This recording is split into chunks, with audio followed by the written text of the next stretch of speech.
তুমি যাকেই বিয়ে করো না কেন, তার খুঁত থাকবেই। নিখুঁত কোনো মানুষ মানব ইতিহাসে জন্মায়নি। দাম্পত্য সাথীর খুঁতের দিকে তাকিয়ে থাকলে তার যোগ্যতাকে তুমি দেখতে পাবে না কোনোদিনই। তোমার এই বদভ্যাস থাকলে সংসার তোমার জন্য না। প্রত্যেক দাম্পত্যই আলাদা। নিজের সংসারের সাথে অন্য সংসারের তুলনা করো না। কোনো সংসারই ব্যর্থ নয়। প্রত্যেক সংসারই নিজের যোগ্যতার নিরিখে সফল। অন্যের সংসারের জৌলুসকে সুখ ভেবে নিয়ে নিজের সংসারকে অসুখের আখড়ায় পরিণত করো না।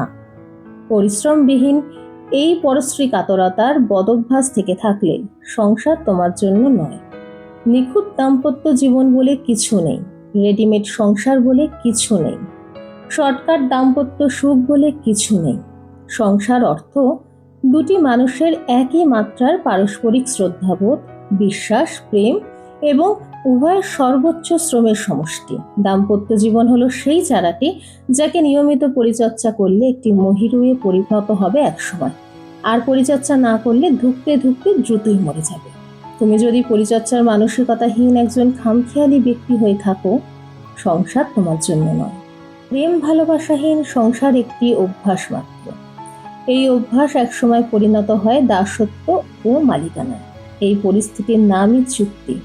এই চুক্তির বাজারে পরিণত হতে বেশি সময় লাগে না। বাজারেই থাকে গণিকালয়, অর্থাৎ প্রেম ভালোবাসাহীন সংসার চুক্তিভিত্তিক গণিকাবৃত্তি মাত্র।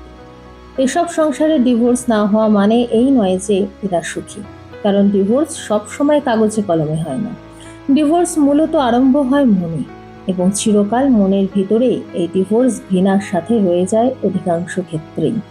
তুমি যদি প্রেমহীন হয়ে থাকো, সংসার তোমার জন্য নয়।